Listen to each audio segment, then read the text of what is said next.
सुबह के बजे हैं 5 और मैं जल्दी ही उठ गई क्योंकि मैंने आज सोचा कि जल्दी ही ग्राउंड पे जाऊंगी और पहले अपनी एक्सरसाइज या फिर जो बैठ के करते हैं अनुलोम विलोम और कपालभाति वो वाली एक्सरसाइज या फिर योग कर लेती हूँ, उससे भी ज़्यादा फ़र्क पड़ता है। तो चलिए फिर रेडी होके मिलते हैं। इससे पहले मैं आपको दिखाती हूँ अपना रूम। ये देखिए, ये है मेरी वाली अलमारी और अभी फ़िलहाल मैं सिंगल ही हूँ इस रूम में। और ये है जो सेकंड पर्सन आएगा उसकी अलमारी। और अब मैं नहाने के लिए जा रही हूँ क्योंकि मुझे रेडी होना है और स्टेडियम जाना है। और जैसा कि आप देख पा रहे हैं मैं चल रही हूँ। तो कहाँ चल रही हूँ वो तो आप जानते ही होंगे। मैं जा रही हूँ राजीव गांधी स्टेडियम। भी टाइम हुआ है 6:20। मैं ये सोच रही हूँ कि मैं स्टेडियम तक पैदल जा रही हूँ, तो इससे अच्छा मैं रनिंग करते हुए क्यों ना जाऊँ। तो चलिए शुरू करते हैं रनिंग। मैं पहुँच चुकी हूँ स्टेडियम और जैसे कि आप आ रहे हैं यहाँ बच्चे रनिंग कर रहे हैं और तो हम भी यहाँ पे रनिंग स्टार्ट करेंगे। तो यहाँ पे मैं स्टेडियम पहुँच चुकी थी और जाते ही मैंने अनुलोम विलोम और कपालभाति करना शुरू किया क्योंकि ये स्वास्थ्य के लिए और सेहत के लिए बहुत अच्छे होते हैं। इनको योग कहा जाता है और ये मेंटल पीस के लिए बहुत अच्छे रहते हैं। यहाँ पर मैंने शुरू कर दिया था अनुलोम विलोम करना, जिससे अंदर का जो भी गंदा श्वास होता है वो बाहर निकल जाता है और हमारी पूरी बॉडी में एनर्जी हो जाती है। हेलो गाइस, इसके बाद हमारे कोच ग्राउंड पे रनिंग वगैरह कर ली। उन्होंने हमें 2 राउंड लगाने को बोला। इसमें रनिंग के लड़कों का तो वर्कआउट करवाया तो मैंने 25 मिनट स्लो रनिंग करो। अब देखते हैं क्या बताते हैं। यहाँ पे हमने 25 मिनट स्लो रनिंग कर ली और उसके बाद हमारे 40-40 मीटर के स्प्रिंट 10 लगवाए गए। तो इसके बाद हमारा जो वर्कआउट सेशन था वो ख़त्म हो चुका था और इसके बाद हमने करनी थी स्ट्रेचिंग के बारे में आपको लास्ट तक बताऊंगी, जो भी रहेगा यहाँ का टाइमिंग। और मैं आपको स्ट्रेचिंग के बेनिफिट भी बताऊंगी कि क्या बेनिफिट है, कैसे करते हैं, कैसा नहीं करते। तो आज था मेरा रनिंग का दूसरा दिन और आज मैं बहुत एक्साइटेड हूँ। वैसे रनिंग तो हो गई है पर अब वक्त है सबसे ज़रूरी स्टेप का, जो कि होता है कूल डाउन, क्योंकि असली काम तो अब शुरू होता है बेटा। अक्सर लोग रनिंग करके घर चले जाते हैं, लेकिन अगर आपने कूल डाउन नहीं किया है तो कल सुबह उठते ही आपकी मसल में बहुत ज़्यादा पेन होगा। तो चलिए शुरू करते हैं। सबसे पहले अपने क्लैप्स को स्ट्रेच करते हैं क्योंकि रनिंग में सबसे ज़्यादा प्रेशर यहीं पर होता है। अब हैमस्ट्रिंग की बारी है। देखिए, स्ट्रेचिंग में जल्दबाजी मत कीजिए। हर स्ट्रेच को कम से कम 20 से 30 सेकंड कीजिए। आपको लग रहा है खुद तो ये स्ट्रेचिंग कर नहीं रही है 20-30 सेकंड और हमें ज्ञान दे रही है, तो एक्चुअली मैं आपको बताना चाहती हूँ यहाँ पे मैंने स्पीड कर रखा था। अच्छा, एक बात पूछूं, क्या आपको भी रनिंग के बाद लेग्स में स्टिफनेस महसूस होती है? मुझे तो बहुत ज़्यादा होती है, इसलिए तो स्ट्रेचिंग करती हूँ।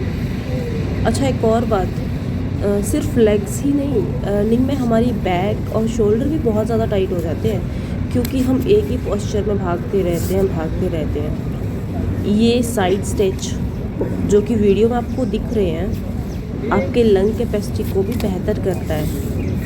तो चलो गहरी सांस लो और रिलैक्स करो। फिटनेस का मतलब सिर्फ भागना नहीं होता, बल्कि अपनी बॉडी को जानना और सुनना भी होता है। अच्छा, एक टिप दूँ, स्ट्रेचिंग के वक्त पानी पीना मत भूलना।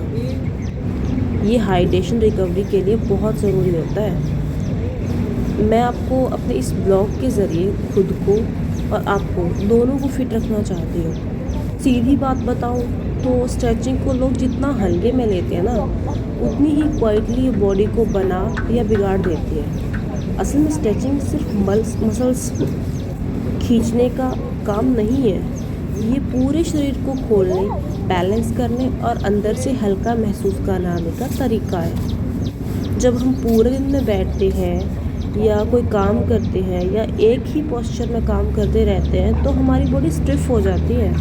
जॉइंट्स जाम जैसे लगते हैं और धीरे धीरे स्ट्रेच जो होता है वो दर्द में शुरू हो जाता है। यही पर स्ट्रेचिंग गेम चेंजर बन के आती है। अगर इसे रोज़ के रूटीन में शामिल कर लिया जाए ना तो फ्लेक्सिबिलिटी बढ़ती है, ब्लड सर्कुलेशन बेहतर होता है और शरीर में जो भी टाइटनेस होती है ना वो धीरे धीरे ख़त्म होने लगती है। वर्कआउट करने वालों के लिए तो ये और भी ज़रूरी है, क्योंकि बिना स्ट्रेचिंग के एक्सरसाइज करना ऐसा है जैसे कि ठंडी गाड़ी को बिना वार्म अप के तेज़ दौड़ाना। इसमें चोट लगने के चांसेस ज़्यादा बढ़ जाते हैं। स्ट्रेचिंग करने से मसल पहले तैयार होते हैं और बाद में जल्दी भी रिकवर हो जाते हैं, जिससे बॉडी में सोरनेस कम हो जाती है। वैसे इसके अलावा इसका असर सिर्फ शरीर तक ही सीमित नहीं है, बल्कि दिमाग भी रिलैक्स होता है। जब आप धीरे धीरे स्ट्रेच करते हैं और सांस पर ध्यान देते हैं तो स्ट्रेस लेवल अपने आप ही कम होने लग जाता है और मूड बेहतर हो जाता है और एक तरह की मेंटल क्लैरिटी भी आ ही जाती है। खास बात ये है कि इसके लिए आपको घंटों का समय या फिर कोई भारी इक्विपमेंट नहीं चाहिए, बस अपनी डेली लाइफ के सिर्फ 10 से 15 मिनट चाहिए। इसको कंसिस्टेंसी से करना बहुत अच्छा रहता है, लेकिन इसका तरीका सही होना चाहिए।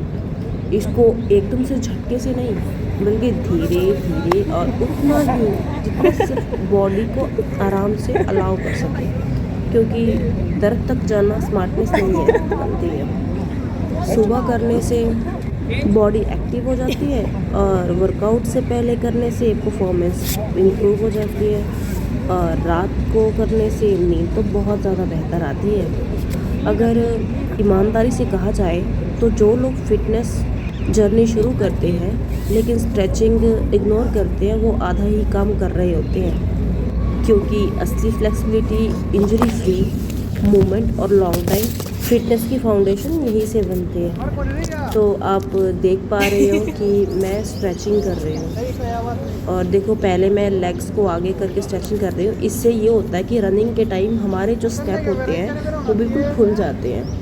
इससे जो हमारी ये थाई होता है ना, थाई भर जाती है, तो जो भरती हैं उसमें आराम मिलता है।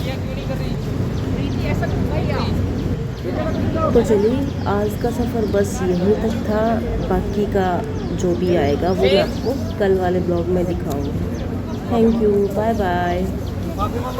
और हाँ, वेट लॉस जर्नी के लिए मेरे चैनल को फॉलो करें ताकि मैं और भी नई नई टिप्स दे सकूँ आपको। Thank you.